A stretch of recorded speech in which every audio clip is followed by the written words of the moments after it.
जुनी पेन्शन लागू करा या मागणीसाठी राज्य शासनाच्या कर्मचाऱ्यांनी बेमुदत संप सुरू केलेला आहे। विविध जिल्ह्यातल्या आरोग्य विभागातले कर्मचारी यामध्ये सहभागी झालेत। कर्मचाऱ्यांच्या संपामुळे ग्रामीण भागातील आरोग्य यंत्रणा मात्र विस्कळीत झालेली आहे। ही आपण दृश्य पाहतो आहोत। वेगवेगळ्या जिल्ह्यांमधली पुणे, सातारा, रायगड, कोल्हापूर, सोलापूर, नंदुरबार, छत्रपती संभाजीनगर, बीड, धुळे आणि वर्धा या जिल्ह्यांमध्ये जी आंदोलनं झाली त्या आंदोलनासंदर्भातली ही दृश्य आपण पाहतोय। जुनी पेन्शन योजना लागू करा अशी मागणी सातत्याने होती। 24 7 दिवसाचा संप केला होता। 7 दिवसाच्या संपामध्ये ही संपूर्ण शासनानं जी काही हमी लेखी दिली होती लेखी स्वरूपात आज 1.5 वर्ष झालं त्यावर 7 आंदोलनं केली आम्ही। 7 आंदोलनं केल्यानंतर सुद्धा शासनानं आजपर्यंत चर्चेला बोलवलेलं नाही। कॉन्ट्रॅक्ट बेसिसवरती ज्या परिचारिका अधिपरिचारिका कामावर आहेत त्यांच्या मार्फत आपण रुग्णालयाचं कामकाज चालू ठेवलेलं आहे। कॉन्ट्रॅक्च्युअल सफाई कर्मचारी पण आहेत आपल्याकडे। सगळे आपण कॉन्ट्रॅक्च्युअल मॅनपॉवर जी आहे ती वापरून सगळ्याच रुग्णालयांचं कामकाज बऱ्यापैकी सुरळीत चालू आहे। तर आम्ही शासनाला पूर्णपणे असहकार्य करणार, निवडणुकांच्या कामावर बहिष्कार करणार।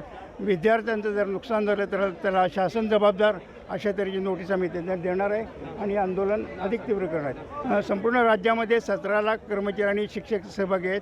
कोल्हापूरमध्ये 65,000 शिक्षक आणि कर्मचारी सहभागी आहेत। सदर संपात सुमारे 17 लाख कर्मचारी राज्यातून सामील झालेले आहेत।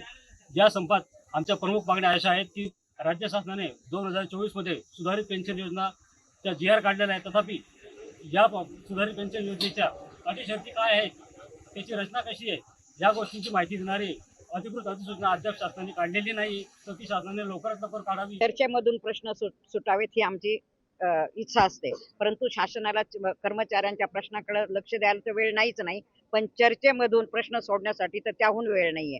आणि मग वारंवार निवेदनं देऊन जर शासन दुर्लक्ष करत असेल आणि कर्मचाऱ्यांमध्ये तर तीव्र भावना उठलेल्या होत्या, त्यामुळं हे आंदोलन आम्ही करत नसून शासनाने आमच्यावर लादलेलं। 2005च्या नंतरचे जे राज्य शासकीय कर्मचारी आहेत त्यांना जुनी पेन्शन योजनेचा लाभ भेटून त्यांच्या पाल्यांना पण वारसा हक्काने घेण्यात यावे ही प्रमुख मागणी आहे व आउटसोर्सिंग बंद करणं, खाजगीकरण बंद करण्यात यावे। प्राथमिक आणि माध्यमिकच्या शाळांचा प्रॉब्लेम असल्यामुळे 23 पासून या संपाला ते जोडले जाणार आहेत। मात्र जे कामावर नाहीत ते सगळे कर्मचारी या ठिकाणी आमच्याबरोबर जोडले गेलेले आहेत। राज्य सरकारी कर्मचारी मध्यवर्तीच्या 57 संवर्ग संघटनांचे सर्व कर्मचारी या संपात सहभागी आहेत। आजपासून राज्यातील 17 लाख कर्मचारी बेमुदत संपावर गेलेले आहेत।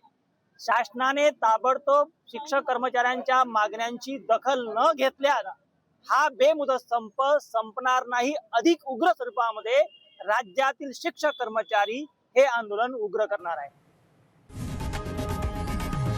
लोकशाही मराठी ऐका, पहा, जागरूक रहा।